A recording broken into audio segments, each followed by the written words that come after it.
With you guys today, DIJONAI CARRINGTON.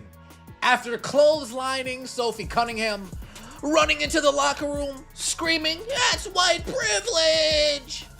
Then tweeting 8/23, threatening Sophie Cunningham and the Indiana Fever. DIJONAI CARRINGTON now comes out and clarifies what she means when she says white privilege for the Indiana. With 2 minutes left in the first quarter, DIJONAI CARRINGTON just slapped the dog shit out of Sophie Cunningham. Sophie pops up. She's obviously upset. DIJONAI says, "Try me." And then look at Stephanie White. Look at her face. Look. She's mad as shit. Now, number one, this is obviously a flagrant 2. It just is. By the letter of the law, you got to call a flagrant 2. We all know that's that girl needs to be thrown out the league. She's not even a good enough player to be bringing this type of drama. She needs to be thrown. Welcome back to our channel, the ultimate epicenter for the most explosive and trending sports news on the planet. Today, I'm bringing you a story so controversial it has set the entire internet ablaze, and I promise you don't want to miss a single second of this breakdown.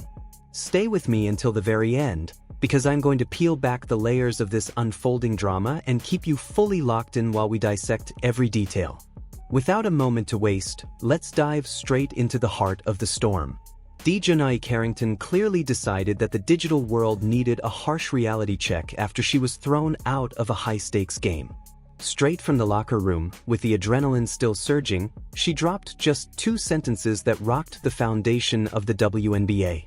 There was no apology, no professional explanation, and no backing down, only the words, "white privilege." Fast forward days later, and she is still standing her ground, refusing to retract the statement, providing heated clarifications, and engaging in verbal warfare with anyone brave enough to challenge her perspective.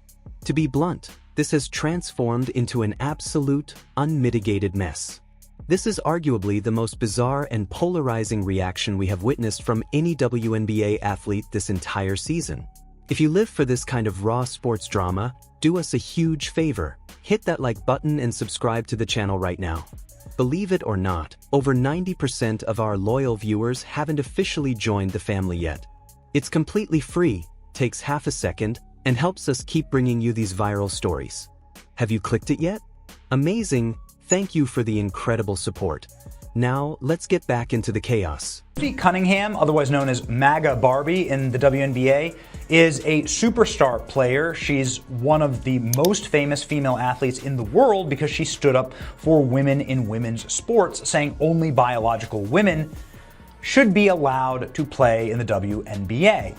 And for that, she is literally risking her life. Check this out. This is what happened to Sophie Cunningham last night when she was clotheslined by a filthy, dirty player for Chicago who has a name that I can't pronounce, or maybe I just refuse to do that. That's my right as an American. But this is a player that has attacked Caitlin Clark, gouged her eye out, that has now bloodied the face of Sophie Cunningham, and as soon as she did this, she tweeted white privilege, meaning she's declaring this is a race crime. Now, if a white woman was doing this to black women, it'd be the #1 story in the world, she'd be banned from the league forever. But somehow black women are allowed to get away with this against white women. And it's white women in the league who make themselves a target by simply standing up for traditional values and Throughout this entire roller coaster season, Sophie Cunningham has emerged as one of the most fearless and vocal defenders of her high-profile colleague, the phenom Caitlin Clark. On multiple occasions, Cunningham has gone on the record to blast the league, claiming that neither the WNBA front office nor the game officials are doing nearly enough to protect Clark from the relentless physical punishment she endures every single night.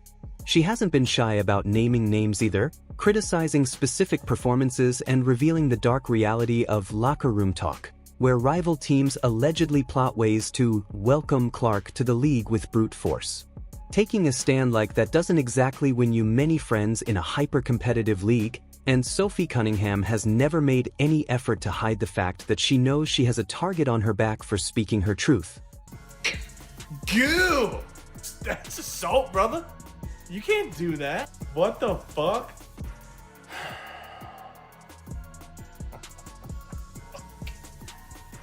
Is this just the default if you can't think? Or if you just like don't want to take accountability for your actions? Oh my god, this league, bro, this league. Bro, white privilege while you're wearing a bleach blonde dyed wig. I mean, the fuck? What is privileged about that?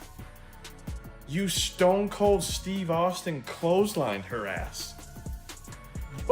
What about that is white privilege? The WNBA stays undefeated. It truly does. They can't get out of their own. This specific history is absolutely vital because it provides the necessary context for why so many fans and analysts looked at this particular foul and saw something much more sinister than a standard basketball play. Cunningham has built a reputation as the one player willing to scream from the rooftops about the unfair treatment Clark receives on the hardwood. And in a twist of poetic irony, she was the one who ended up on the receiving end of a forearm shiver to the face that drew actual blood. The optics of the entire situation were so damaging that the narrative practically wrote itself the moment the ejection was signaled. Regardless of whether Carrington intended for the play to carry that much heavy subtext, the image of a bloodied Cunningham told a story the league couldn't ignore. Beyond concerning at this point how far from the plot we have actually gotten. And when I say the plot, I mean the basketball. How far from the game of basketball we have spiraled. When we're talking about the WNBA, you know, we used to joke, it's like, oh, 0 days without drama in the WNBA. This league is living up to it at a rate and a level of concern that we haven't ever had with all the that's going on in the WNBA. DIJONai Carrington tweeted out white privilege from the locker room of a game that she was playing in. Get this, she fouled Sophie Cunningham hard. Sophie Cunningham, obviously a white person, fouled her hard. Flagrant 2, gets ejected, goes to the locker room and tweets out white privilege in the middle of the game. Now here's the kicker to me. A flagrant 2 has to be contact that can lead to an injury that looks excessive. DIJONai, it was about as excessive as possible. If there was any evidence of there being white privilege, this was not it. What the heck? Sophie Cunningham is far from the only observer who has felt the rising heat and tension surrounding the league's new stars. When a league-wide player poll earlier this year shockingly ranked Caitlin Clark as only the 9th best guard in the WNBA, the legendary broadcasting icon Dick Vitale didn't hold back. He scorched the results, calling them a product of pure, unadulterated jealousy, and he predicted a day would come when these players would finally realize the massive financial windfall Clark has brought to all of them. In the wake of this Carrington incident, Vitale's words feel hauntingly prophetic. Here we have another instance where a player closely aligned with Clark, Cunningham, is subjected to legitimate physical trauma. To make matters worse, a former teammate was seen openly celebrating the hit, and the head coach offered a soft, lukewarm defense of the aggressor instead of showing any sympathy for the victim. Watching this pattern repeat itself makes it nearly impossible not to wonder if Dick Vitale was 100% right from the beginning. Right across the face, coming down, trying to prevent the layup, but that is just a hard hit. That's definitely going to be upgraded, I think, to a flagrant 2, Ryan. I think that is going to be a flagrant 2. There is Get what you fucking deserve. And just getting her out of the Lucky way. it wasn't a right hook. Make no mistake about it, Carrington targeted Cunningham. She targeted her because of her political stances. She targeted Cunningham because of the praises that she keeps receiving. She targeted her with a dirty shot that had absolutely nothing to do with basketball. And then after getting ejected, she runs to the locker room to play the fucking victim card. Like she didn't try to just take off Cunningham's head in 4K. Like we all didn't just watch it happen. That is not competition. That is a grown woman swinging on someone who she disagrees with and then screaming racism when she gets held accountable for it. DIJONai Carrington needs to be held responsible, and I'm not talking about just getting ejected from the game. Now, let's break down exactly what went down on the court, because once you strip away the social media drama and look at the footage, the reality is not complicated at all. During a high-speed fast break, Sophie Cunningham was sprinting down the floor, wide open and eyeing what should have been an effortless, routine layup. Instead of making a legitimate play on the ball or contesting the shot vertically, DIJONai Carrington hunted the play from behind and delivered a brutal blow, striking Cunningham directly in the face and neck area with her forearm. The impact sent Cunningham crashing violently to the floor. Even though the ball miraculously rattled through the hoop, the points were the last thing on anyone's mind. The game was instantly halted as officials swarmed the monitors. After reviewing the tape, they didn't hesitate. They upgraded the call to a flagrant 2. Under WNBA regulations, that is an automatic, non-negotiable ejection. There is simply no room for debate here. Excessive windup? Massive impact to the head? Like the way Sophie Cunningham came down on her leg, she could have been injured. So they said, yo, get out of here, dog. Get out of here. Then, I don't know if y'all were looking at her lips. She was talking about, try me. Try me. Yo, you already tried Sophie? You got all the samples of Sophie. You talking about try me. What are you talking about? This lady is unhinged right now, man. This is crazy work. And it makes you wonder. It's like, dog, you were the best player for the Sky at this moment. Look how she landed on the leg. Oh my goodness. Like, you were the best player for the Sky, and you decided to do this? You weren't even thinking about the game. You was thinking about some kind of revenge or something. Somebody sent you on a mission. You were on a mission, dog. I don't know what you had going on here, but DIJONai, this is unacceptable. Disrespectful, disgusting, and I'm glad they got you up out. A dangerous follow-through? Absolutely. High risk of injury and a vulnerable player? It was a textbook Flagrant 2, and this play checked every single box on the list of prohibited violence. The second Sophie Cunningham hit the floor, she didn't just stay down. She exploded upward like a coiled spring, her face a mask of pure, unadulterated rage. Before her teammates or the game officials could even process what had happened, she was already charging into Carrington's personal space, demanding accountability for the hit. Now, this is a crucial detail that you cannot ignore. In the WNBA, the league often polices player reactions differently depending on the context. However, in a shocking move after the game, the head of the officiating crew went on the record to state that Cunningham was not penalized for her aggressive reaction, but because they deemed her fury entirely appropriate given the sheer violence and seriousness of the impact she had just sustained to her head and neck. Think about that for a second. Even the referees, the neutral arbiters of the game, essentially admitted in their own official capacity that the hit was so severe and so dangerous that getting up and getting in someone's face was a completely justified human response. Photo from the Flagrant 2 on DIJONai Carrington against Sophie Cunningham, where she proceeded to go into the locker room and tweet white privilege after being thrown out of the game. I'm not going to comment on that situation, but I will say this. This is a Flagrant 2. Black, white, Asian, Hispanic, don't matter. This is a Flagrant. I mean, she clotheslined her. What more do you want? So, this looks very bad. It just shows that the WNBA is nowhere near where they need to be professionally, because again, this is a clothesline. It's Flagrant 2. And that is exactly what makes everything DIJONai Carrington said in the aftermath so incredibly perplexing and head-scratching.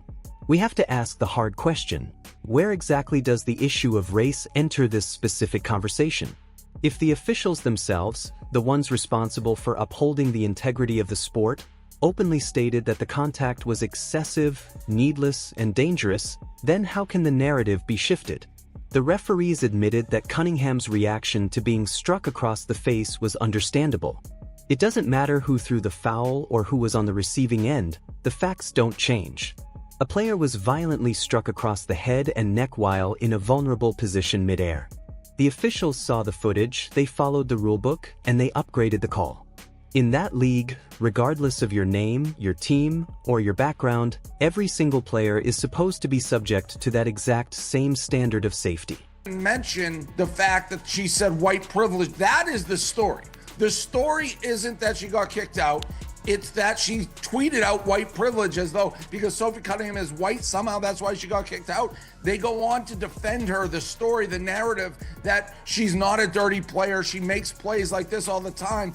I put together a little clip of DIJONai Carrington, who is definitely one of the dirtiest players in the WNBA. I don't know if we can roll it, but she's taken her long fingernails. She's scratched Caitlin Clark's eyes out. She's had multiple instances of chasing people down from behind, trying the same swat and smashing them in the head and causing mini fights. She pulled another girl's hair. I don't know if we'll get to that clip in a second when she's falling. Totally dirty play. This is not a skin color thing. She has a history of making dirty plays, and it's fine. The NBA, you can be a rough and tumble league. Now, where this thing gets absolutely bananas is when you start making it into a race and culture war, and the people talking about it are not mentioning 99% of the time that she went back and tweeted white privilege. But instead of simply accepting the ejection, walking to the locker room, and moving on from the heat of the moment, Carrington decided to set the internet on fire. She immediately went to her Threads account and posted 2 words that acted like a digital lightning bolt: white privilege. And if that wasn't enough to stir the pot, she tagged the Indiana Fever directly underneath it. At that moment, there was no context provided, no long-winded explanation, and no nuance. Just those 2 explosive words left for the entire world to interpret however they saw fit. Naturally, the internet did exactly what the internet does. Because of the timing, there was only one way to read into it. Within mere minutes of being kicked out of a game for striking a white player in the face, Carrington is on social media weaponizing the term white privilege against that very player's team. It doesn't take a rocket scientist to connect those dots, and almost every major voice in the sports world made that connection instantly, turning a basketball foul into a full-blown cultural firestorm. We are paying attention to what DIJONai Carrington did to Sophie Cunningham. It was not a race-based decision. And to call that a white privilege-based foul is to completely undermine the term of white privilege and to also completely ignore the rules in basketball. You hit her in the head, you drew blood, you didn't connect with the ball at all whatsoever. So to me, it was just very ignorant and to some degree asinine by DIJONai Carrington to suggest that that call was based on white privilege. Have we seen examples of white players make that same foul and get away with it? Yes. Have we seen examples of black players make that same foul and get away with it? Yes. There was no white privilege involved in that specific call. DIJONai, you hit her in the head. This is where the situation went absolutely nuclear. The prominent sports analyst and media personality Emmanuel Aiko entered the fray, and to be perfectly honest, he didn't just participate in the conversation. He performed a surgical, no-holds-barred demolition of the entire controversy. Aiko didn't pull a single punch, stripping away the social layers to explain exactly why this incident was rooted solely in the cold, hard reality of basketball regulations and had absolutely nothing to do with race. He laid out the facts with clinical precision. Carrington struck Cunningham squarely in the head, she drew actual blood, and she made 0 contact with the basketball. By the letter of the law, that is the textbook definition of a flagrant 2. Aiko hammered home his point, stating with absolute conviction, "We have seen white players get away with fouls like that before, and we have seen black players get away with fouls like that before too." His message was clear: skin color was never a variable in this particular officiating equation. But Aiko was just getting started. He took the intensity up several notches, calling the entire situation stupid and uneducated.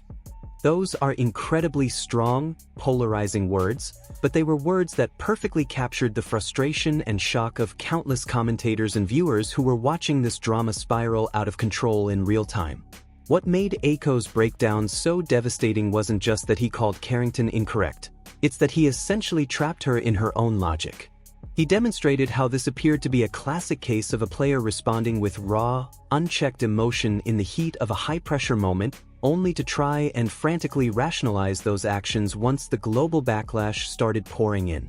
He accurately pointed out that in a league as physical as the WNBA, every possible combination of players, white on white, black on black, white on black, and black on white, experiences heavy, hard fouls every single night. In any other scenario, those descriptions are never used. It would never be interpreted as anything other than what it was: a basketball foul. Yet, the moment Carrington was dismissed, she singled out the opponent's team and slapped the white privilege label on it. This is where the madness reached a breaking point. Instead of backing down or taking the critique to heart, Carrington fired back at Aiko with a response that made the entire issue even more confusing and perplexing. She stated with sharp defiance, "I never once claimed that the assessment of the foul was white privilege. You assumed that. Try using your critical thinking abilities. I am aware that you studied psychology." She didn't stop there. She went on to flex her academic credentials, claiming that when it comes to the discourse of white privilege, she is the furthest thing from stupid or uneducated. She urged her critics to investigate that one, noting that she attended one of the most prestigious universities in the world to study this exact topic. She argued that given the immense historical and social weight of that term, she would never use it as a mere rhetorical device without having sufficient proof. In essence, she is trying to convince the public that nobody should have made the connection between her white privilege post and the fact that she had just been ejected for a violent foul on a white player whose team she specifically tagged. But here's the part that simply refuses to add up. If that post wasn't about the foul, then what on earth was it about? The timing of the post is the ultimate smoking gun. She was removed from the floor, walked into the locker room while the review was still fresh, and immediately tagged the Indiana Fever with a racially charged caption. The story is told entirely by the clock and the context. No amount of lecturing the public about critical thinking abilities or academic degrees can alter the reality of what every single person saw with their own eyes. The optics are undeniable, and the timing is catastrophic to her defense. It remains one of the most baffling attempts at damage control we have ever seen in professional sports.